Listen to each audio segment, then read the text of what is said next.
Selamlar dostlar. Bu sene ilk defa yetişkin olarak kaz yetiştiriyorum. Yani geçen sene yavru olarak almıştım ama yetişkin olarak ilk defa yetiştiriyorum. Bazı acemilikler yaptım ve bunların sonuçlarıyla yüzleştim. Sizlere de bunun için bilgi aktarmak istiyorum. Şimdi arkadaşlar, bu kazlar ilk önce bilmeniz gereken husus, ilk defa kuluçkaya yatıyorlarsa, ilk defa yumurtlayacaklarsa biraz geç yumurtluyorlar. Yani Ocak'ta, Şubat'ta değil de Mart'ta yumurtluyorlar. Ondan sonra da 10-12 tane yumurta olduğunda kuluçkaya yatıyorlar. Yerli kaz bunlar. Şimdi kuluçkaya yatıyorlar ama şöyle oldu. Ben bunları istediğim yere yumurtlatamadım. Buraya yumurtladılar. Ulu orta yere yumurtladılar. Başka yerlere de yer yaptım. Bu kulübeyi koydum. Oraya yumurtlamadılar. Buraya yumurtladılar. Ben de getirdim. Madem öyle, buraya kuluçkayı yatırdım.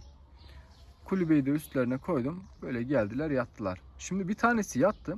Diğeri de geldi onun yanına yattı. Ben onu ayırmaya çalıştım. Başka yere koydum, hapsettim. Çıkardım yanından. Yine de geldi yanına yattı. Sonra dedim ki madem öyle, ikisi birlikte yatsınlar. Yumurtaları da iyice ısıtırlar. Daha iyi bir kuluçka olur dedim. Halbuki öyle olmuyormuş. Kazlar yumurtaları bazen de soğutmaları gerekiyormuş. Şimdi bir tanesi yumurtayı soğutacağı sırada diğeri muhtemelen altına alıyor ve bu işlemi engelliyor. Bunun sonucunda da yumurtalar verimsiz bir kuluçka dönemi geçirmiş oluyorlar. Verimsiz kuluçka dönemi geçirince de görüyorsunuz bu yumurtaların hepsi dolu arkadaşlar. Yani bunların içerisinde boş yoktu. Ben bunları kontrol ettim. Boşları aldım. Dolu yumurtalar ve civciv çıkmadı. Şöyle diyeyim, bir tane sağlam çıktı. 2 tane de arızalı çıktı. Bir tanesi öldü, bir tanesi duruyor ama o da bilmiyorum ölür mü yaşar mı, bakacağız artık. Dolayısıyla 15 yumurtadan yanlış olmasın 14 yumurtadan bir civciv alabildim.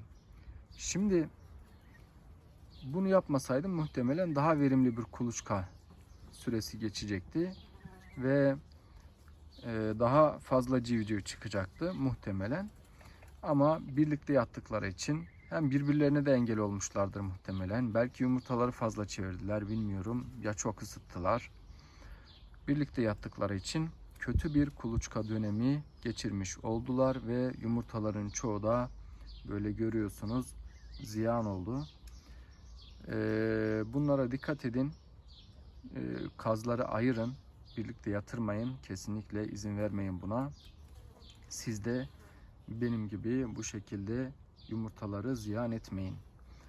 Peki nasıl ayırabilirdim? Şöyle bir yöntemi var. Mesela diğerleri de gelip buraya yatmasınlar diye ve altlarını yumurtlamasınlar diye bunun önünü şöyle bir şeyle kapatmıştım. Keşke diğerini yatırınca kapatsaydım, onu bilemedim. Bunu kapatınca başka yere otomatik olarak gidiyorlar. Yani başka yere kazı götürmektense o kazın diğer kazın yanına girmesini engellemek daha çok işe yarıyor. Böyle yaptım. Mesela diğeri başka yere yattı. Hatta hiç hapsettiğim halde durmadığı yere gitti, mecburen yattı. Başka bir tanesi gitti kendine başka bir yumurtlama yeri buldu. Oraya yattı. Burada işin püf noktası girecekleri yeri engellemek. Yani diğer kazın yanına kesinlikle girmemeleri gerekiyor.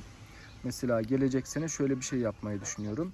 Yumurtlayacakları yerleri yan yana böyle odacıklar şeklinde yapıp bir tanesi kuluçkaya yattı mı orayı kapatacağım ve yana yumurtlamaya başlayacaklar. Oraya yatacaklar. Böyle sırayla gidecek. Gelecek sene eğer devam edebilirsem. Size de bunu tavsiye ediyorum. Diğer türlü gördüğünüz gibi yumurtalar ziyan oldu. Kimisi çıktı öldü, kimisi de hiç çıkamadı. Böyle yapmak çok iyi olmadı. Hepinize iyi günler diliyorum. Görüşmek üzere.